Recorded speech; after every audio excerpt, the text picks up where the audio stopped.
I wanted to ask you, if you were in this situation, would you dial 911 or would you take matters into your own hands like this guy does? That's a good question, because that's to me what the whole movie's about. The beginning's so fast, and it's late at night, adrenaline's pumping, somebody's in my house, my kid's window's exploded, I get thrown into a kitchen counter, I grab my bat.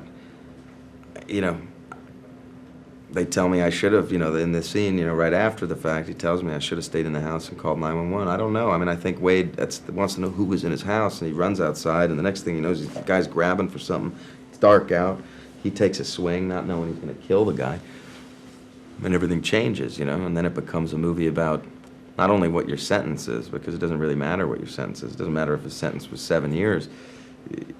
You're not going to live unless you play these games, in there. This whole new handbook of rules, obviously race related. Obviously, Wade has to side with the Aryan Brotherhood. Has to start to keep his mouth shut for fear that he'll get jacked. I mean, it's just it's a nasty, nasty world, and that's what goes on in there. And I think it's very scary. Did you actually visit a prison? Yeah. Tell me about your research that you did. Yeah, I mean, the great thing about having Rick Waugh as a director, and I hope we do more movies together, is he just was so prepared, I mean, he had something to prove with this movie, and he went for it, and he wrote such a great script, which you could tell was real on paper, because he spent 2 years in and out of these prisons, whether it was Corcoran prison, this prison, and I think he had credentials that were even close to being a parole officer. I mean, he was so inside with people that were institutionalized, with guys like Wade Porter, photographs showing me photos of normal preppy guys that were sent into this jungle that then came out and didn't even come out in reform. They became monsters in there. They became Aryan Brotherhood guys that were,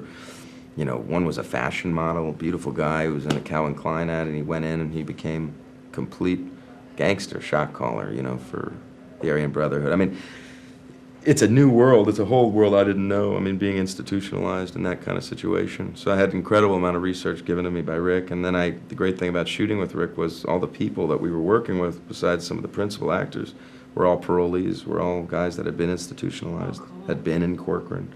It wasn't like a bunch of actors playing gangsters. They were real. So it was weird. Now, being a woman, I couldn't help but notice how fit and buff you looked. Mm. How was that shot? Because all of a sudden you're like this scrawny little guy, and then you're like six-pack.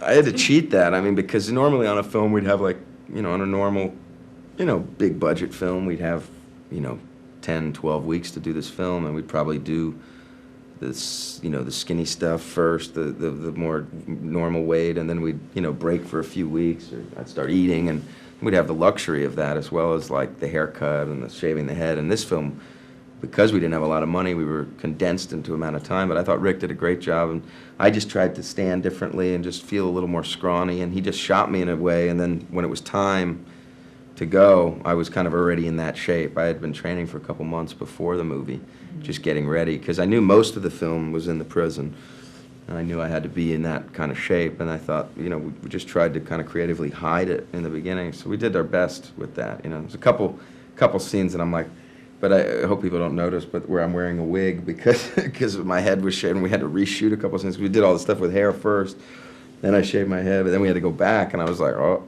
but wig wasn't bad. You look good with a bald head. Yeah, no, I actually was nervous, but I kind of want to shave it again.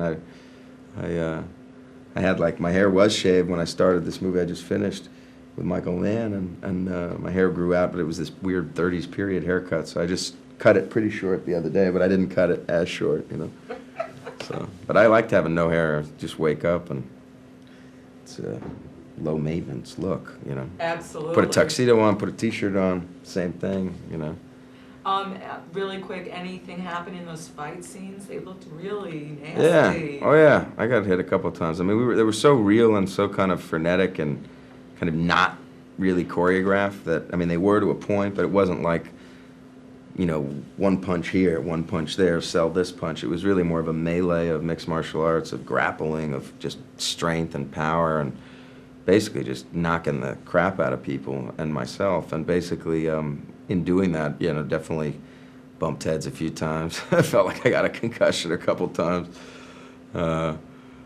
face swelled up a little bit and had a big knot on my head. But, you know, I mean, it was a tough movie. I'm amazed that I didn't actually. I've gotten hurt on movies where I haven't done really anything, and silly things like, you know, jumping off a car as it's moving at a slow speed, but then you tweak your back. And luckily, on this movie, with all the flips and things and hitting the ground, I never really got hurt. So it's pretty amazing.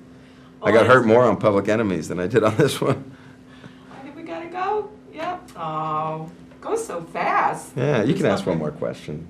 Sorry. One more question. Okay, so Yeah. tell me. We'll break the rules. Fine.